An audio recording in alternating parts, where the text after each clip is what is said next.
시청자 여러분 안녕하십니까? 출발 성공 투자 후반부 이어갑니다. 온인주입니다. 안녕하세요. 이혜은입니다. 제가 오늘 빨간 의상을 입었는데요. 미국 시장은 이 분위기와 상반되는 분위기 나타냈습니다. 어떻게 하루 만에 이렇게 분위기가 바뀔 수 있을까요? 글로벌 원샷 보면서 간밤 미증시 정리해 보겠습니다. 3대 지수 모두 일제히 하락하면서 마무리를 했던 간밤 미증시였습니다.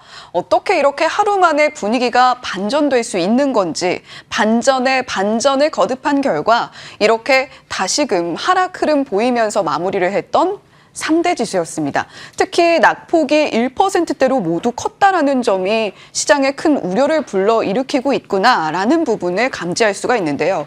엔비디아 호실적의 효과보다 잭슨 홀의 저주를 무서워하는 공포감이 시장을 지배했던 하루였습니다. 이에 따라서 3대 지수 일제히 낙폭을 점차 키워나가는 흐름으로 이어나갔고요. 다시금 장기물 국채금리가 치솟았습니다. 여기에 금리를 얼마나 오랫동안 지속을 할 것인가 고금리 상황을 이 부분과 함께 맞물리면서 2년물 단기 금리도 5%를 다시금 웃도는 모습을 보여줬습니다.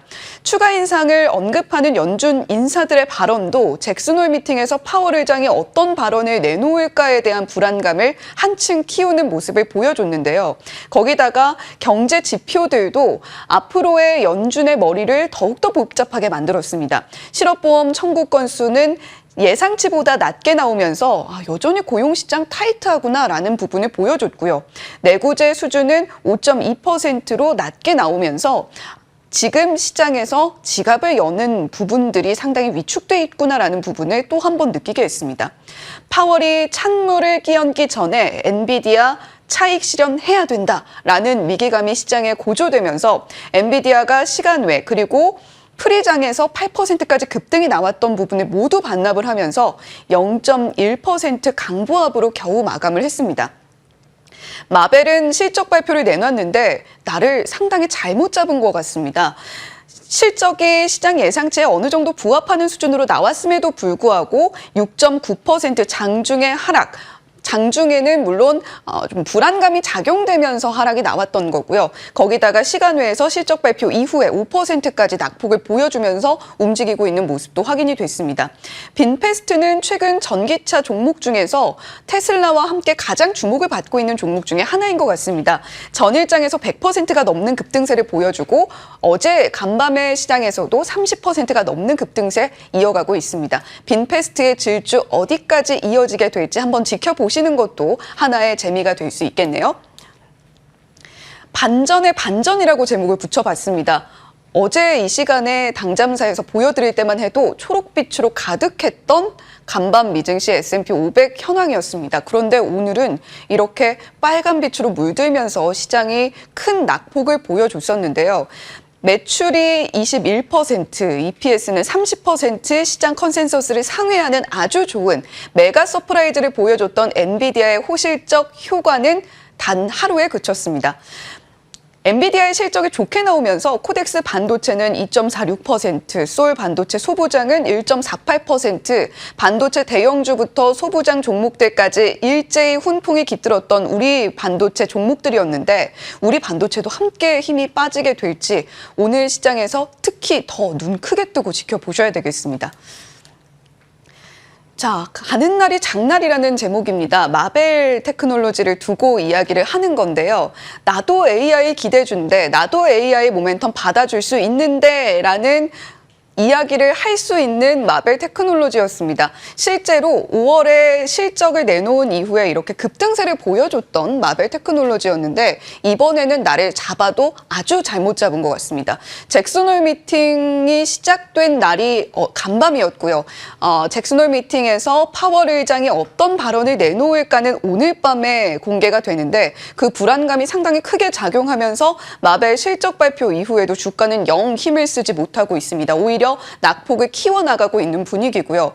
발표치와 예상치를 보시면 시장 컨센서스에 어느 정도 부합하는 선에서 조금 상회하는 수준으로 나왔습니다. 마벨 테크놀로지가 AI 퍼포먼스를 얼마나 보여줄 수 있을 것인가에 대한 기대감보다는 지금 시장에는 잭슨홀에서 이번에 파월 의장이 어떤 발언을 내놓을 것이고 특히 금리와 관련해서 어떤 발언을 내놓을지에 대한 공포감이 훨씬 더 압도적이었다라고 해석을 해볼 수가 있겠죠. 필라델피아 반도체 지수부터 반도체 주요 종목들 일제히 낙폭을 보여줬습니다. 엔비디아만 겨우 0.1% 상승으로 마무리를 했다라는 이야기 드렸어요. AMD는 무려 7%, 인텔은 4%가 넘게 빠졌습니다. 전일장에서 엔비디아보다도 정규장에서 상승폭을 크게 가져갔던 종목들일수록 간밤 미증시에서 낙폭을 더욱더 크게 가져가는 모습을 보여줬고요. 사실 이렇게 대형주들뿐만이 아니라 소부장 업체들까지도 랩리서치 같은 종목들도 거의 3에서 4%가량씩 빠지는 모습을 보여주면서 필라델피아 반도체 지수 크게 조정이 나왔습니다. 자, 파월 의장의 속내를 좀 들여다봐야 될 것 같습니다. 식지 않고 있는 고용시장, 줄어드는 수요 어떻게 감당을 해 나갈 것인가, 이 부분에 대한 불안감, 시장을 바라보는 지표들은 계속해서 많은 것들을 이야기를 하고 있습니다. 신규 실업수당 청구 건수 예상치 24만 명이었는데 발표치가 23만 명으로 나왔습니다. 지금 거의 유례 없이 완전 고용 상태가 이루어지고 있다는 해석이 계속해서 나오고 있는데 7월 내구재 수주를 보시면 제조 쪽에서는 계속해서 좋지 않은 모습을 보여주고 있습니다. 그리고 소매업체들의 실적도 좋지 않게 나타나고 있다는 이야기 계속해서 전해드리고 있는데요. 지금 실업 고용은 완전하게 이루어지고 있는데 비해서 신용카드 연체율은 계속해서 늘어나고 있는 이 기이한 현상이 일어나고 있습니다. 자, 이런 상황에서 연준의 고금리 기조가 지속될 것이다라는 부분에 베팅하고 있는 투자자도 많이 늘고 있는데 패드워치에서 9월 동결 확률 전일만 해도 88%였습니다. 그런데 8% 내려가서 80.5%까지 내려온 모습이었고요. 이번에 25%, 9월 FOMC에서 25bp 인상에 베팅을 한 확률은 더 늘어서 19.5%까지 나타나고 있습니다. 11월 인상에 대해서도 45%, 절반에 가까운 투자자들이 금리를 인상할 것이다라는 부분에 베팅을 하고 있고요. 이 부분이 국채금리 매도세로도 이어졌습니다. 10년물, 2년물, 30년물까지 일제히 국채금리 수익률 다시금 급등하는 모습을 보여주면서 국채에 대한 선호가 많이 떨어지는 모습도 함께 살펴볼 수가 있었습니다. 자, 그렇다면 오늘 밤 파월 의장이 어떤 이야기를 내놓을까요? 잭슨홀 9분의 저주가 다시 시작되는 건 아닌가라는 불안감이 있습니다. 오늘 밤 11시입니다. 파월 의장의 입에 주목을 해보셔야 될 것 같은데 추가 금리 인상 가능성을 시사하는 발언에 방점을 두고 이야기를 한다라고 한다면 채권 가격이 추가적으로 하락하면서 국채 수익률 급등 그리고 증시에는 직격탄을 맞을 것이다라는 시나리오가 1번입니다. 하지만 파월 의장이 기존의 지표에 의해서 앞으로 금리 인상 결정 내리겠다라는 기존 입장을 반복하게 된다면 채권, 증시 모두 현상 유지를 해 나갈 가능성은 있습니다. 물론 그 이후의 향방에 대해서는 계속해서 모호한 흐름이 이어지긴 하겠지만요. 일단은 급락세는 막을 수 있을 걸로 예상이 됩니다. 패트릭 하커 총재는 9월 동결을 선호하고 있는 대표적인 연준 인사인데 이미 충분히 금리 인상하지 않았느냐라는 이야기를 내놨습니다. 시장에서는 긍정적으로 해석을 해볼 수 있는 신호가 될 수 있겠고요. 반면에 수잔 콜린스 총재는 올해 추가 인상을 꾸준히 선호한다라고 이야기를 내뱉었던 인물입니다. 상당 기간 금리 유지를 할 수 있다, 고금리 현상 지속될 수 있다라는 발언을 내놓으면서 시장이 낙폭을 키우는 데 일조를 하기도 했었죠. 연준의 스피커라고 불리고 있는 닉 티미라우스 기자가 트위터죠. X에 이런 이야기를 내놨습니다. 마지막 줄이 핵심인데 지금 방점은 얼마나 높냐가 아니라 얼마나 길어질 것이냐에 찍혀 있다라는 이야기를 내놨습니다. 이 고금리 현상의 지속에 대한 힌트를 준 걸까요? 과연 닉 기자가 이번에도 연준의 스피커로서 계속해서 시장에 메시지를 던지고 있는 것인지 오늘 밤 체크해 보시면 좋겠습니다. 자, 오네코님, 지금 처서가 지나면서 아침, 저녁으로 바람은 꽤나 선선해졌는데 증시에는 이렇게 찬물이 끼얹어졌어요. 이것까지는 저희가 바라지 않았잖아요. 그러니까요. 오늘 우리 시장 좀 찬물 샤워는 안 했으면 좋겠는데 다만 기초 체력이 있으면 찬물로 샤워해도 감기 걸리지 않잖아요. 네. 잘 버텨주기를 바랍니다. 내용들 체크해 보실까요? 예, 계속 이제 컨셉적으로는 이 이야기를 드리고 있습니다. 우리 시장에 악재가 없었던 때가 있었을까? 예, 오늘 좀 추가적인 내용들 들여다볼 텐데요. 2010년부터 2023년도 현재까지 매해 있었던 악재들, 지금 화면에 정말 보기 어려울 정도로 얼마나 많은 악재들이 있었는가를 알 수 있습니다. 그런데 이렇게 경제 위기는 빈번했지만 시장의 위기는 빈번하지 않았다라는 걸 증시 등락률을 통해서 확인해 보실 수 있습니다. 오히려 올랐을 해가 훨씬 더 많죠. 그 긴 시계열로 보면, 장기 시계열로 놓고 보면 시장은 언제나 주가의 이익에 수렴했다라는 걸 아실 수 있습니다. 물론 단기간에 충격이 있었겠죠. 그리고 충격이 있을 거고요. 그러나 그것을 바라보는 장기 관점은 우리가 어떻게 고민을 해야 할까를 엿볼 수 있는 대목입니다. 자, 잭슨홀 미팅 과거에는 어땠을까 다시 한번 정리해 보겠습니다. 파월 의장 연설 당일의 증시 변동성을 쭉 기입해 봤습니다. 파월 의장이 5년 됐죠. 5년 동안의 등락률인데요. 2020년, 2021년 최근래에는 올랐다가 작년에 많이 떨어졌습니다. 그래서 작년을 기억하면서 시장 다 이거 악재 아닌가 이렇게 보기 시작한 상황인데요. 실제로 보면 5년 동안 3번 올랐고 2번 떨어졌습니다. 멘트가 중요한 걸 알 수 있습니다. 2020년부터 어떤 주요 발언을 했는지를 기입해봤는데 파월 의장에서 이런 이야기가 나왔죠. 고용 견고하고 인플레이션 높아도 금리 인상 없다. 그 다음에 인플레이션 5% 좀 오르긴 했지만 이거 일시적인 현상이다. 금리 걱정 안 해도 된다. 이렇게 달래기에 나서면서 이때는 올랐습니다. 그런데 작년에 갑자기 말을 바꾸면서 금리 인상 세게 더 오랫동안 할 거라고 하면서 시장 충격을 받은 겁니다. 결국 파월 의장이 어떤 발언을 하는지에 따라서 주가 변동성을 보일 가능성이 있다라는 거겠죠. 작년에 저렇게 쇼크를 받은 이유는 당시 경제 상황 좋지 않았고 인플레이션이 정말 무섭게 치솟던 그때였습니다. 특히 유럽 천연가스 중심으로요. 그리고 유례없는 금리 인상 속도 초입 단계였기 때문에 이런 멘트가 나올 수밖에 없는 구조적인 상황이었습니다. 다만 이 주가를 움직이는 힘이 인식인가 아니면 현실인가 소음과 투자의 발췌 내용을 보시면 주가는 현실보다 인식을 바탕으로 움직이기 때문에 미래 사건에 대해서 시장 참여자들이 어떻게 인식하고 해석하는지 여부가 더 중요하겠습니다. 어떤 발언이 나오고 그에 따라서 시장은 어디에 초점을 맞추는지에 따라서 시장 방향성 갈리겠습니다. 이번에 굉장히 중요한 포인트가 이거라고 꼽히고 있습니다. 마켓워치하고 월스트리트 저널의 닉 티밀하우스 기자가 같은 이야기를 하고 있는데요.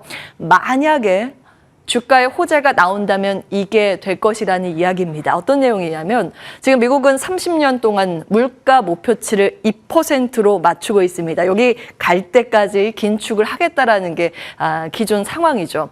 그런데 이게 옛날 얘기다. 2% 아니라 3%로 좀 올려야 되는 거 아닌가라는 공감대가 지금 미국에서 나오고 있는 상황입니다. 이게 만약에 파월 의장의 입에서 언급이 된다면 호재가 될 가능성이 있다라는 부분입니다. 물론 안 나올 수도 있기 때문에 체크 포인트로 놓고 보시면 되겠습니다.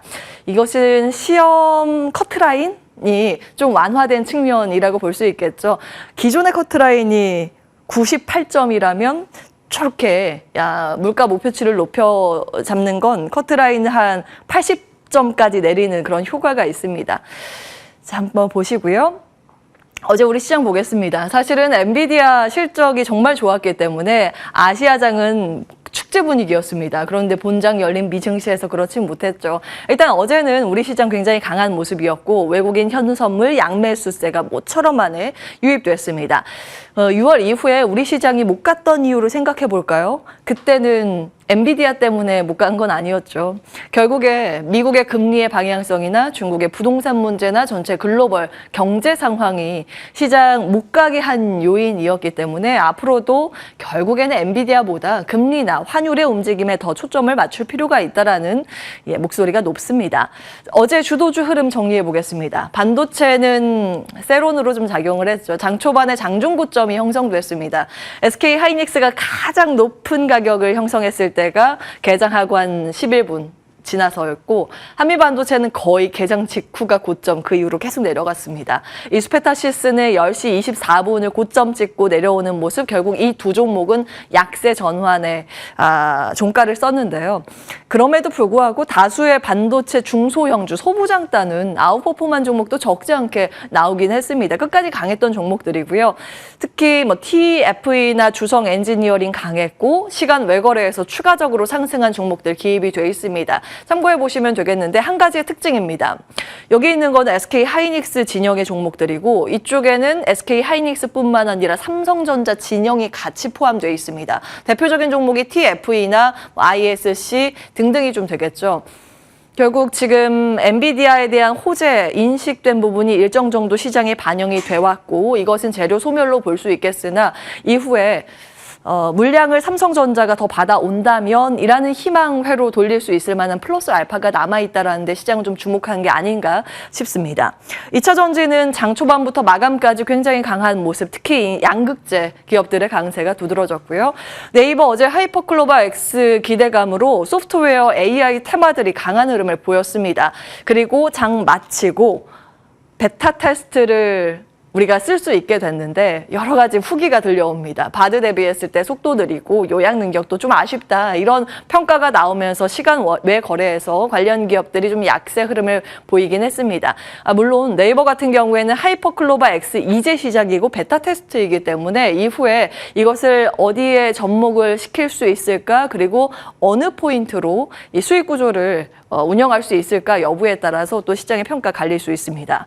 로봇 어제 좀 짚어드렸죠. 두산 로보틱스 IPO 착착 진행이 되고 있습니다. 지금 일정대로라면 10월 초에 코스피 입성 가능하다라는 점, 그래서 로봇의 영향력 체크해 보셔야 합니다 말씀을 드렸는데 어제 큐렉소가 굉장히 큰 시세를 냈더라고요. 수술 로봇 52주 신고가 눈부셨습니다. 관련 로봇 테마주들의 시세 분출, 상승률 상위 배열로 기입을 해봤고요. 이거는 좀 별개인데 AI 신약 개발 플랫폼 신테카바이오의 수급이나 주가 상황도 요즘 눈에 띄어서 같이 기입을 해봤습니다. 그 밖에 루닛, 솔브레인 홀딩스, 삼천당제약, 롯데관광개발 어제 시세 분출이 좀 있었는데요. 52주 신고가. 요거는 상한가. 어제 이 이슈 정리해드렸습니다. 루닛은 당잠사에 이 내용 좀 준비를 했다가 시간상 못 가서 이제 개장 중계하면서 이 내용 다 정리를 해드렸습니다. 유상증자, 무상증자 같이 발표를 했었는데 사실상 시장에서는 유상증자를 악재로 인식을 하기 마련이죠. 그런데 루닛 같은 경우에는 체크포인트가 있다는 점 말씀을 드렸습니다. 주요 경영진이 유상증자에 다 참여를 한다라는 부분 긍정적으로 해석될 가능성이 있다는 점 체크해드렸는데요. 과거의 사례 최근 좀 분위기가 그렇습니다. 보로노이 때 유상증자 거의 이제 같은 내용으로 흘러나왔었는데 그 이후에 자신감으로 해석이 되면서 강세 흐름이 굉장히 오랫동안 좀 진행이 되는 모습입니다. 보로노이도 그렇고 지금 AI나 바이오 쪽에서 이 유상증자 후에 그 자금을 어디에 쓰느냐에 따라서 또 강세 흐름을 보이는 종목들이 꽤 있기 때문에 어떻게 이제 앞으로 전개가 될지 여부는 이런 체크포인트 보시면서 대응 전략 세우시면 좋을 것 같습니다. 과제는 있습니다. 최근에 주가가 굉장히 많이 뛰었기 때문에 그것에 대한 정당화 움직임이 나와야겠죠.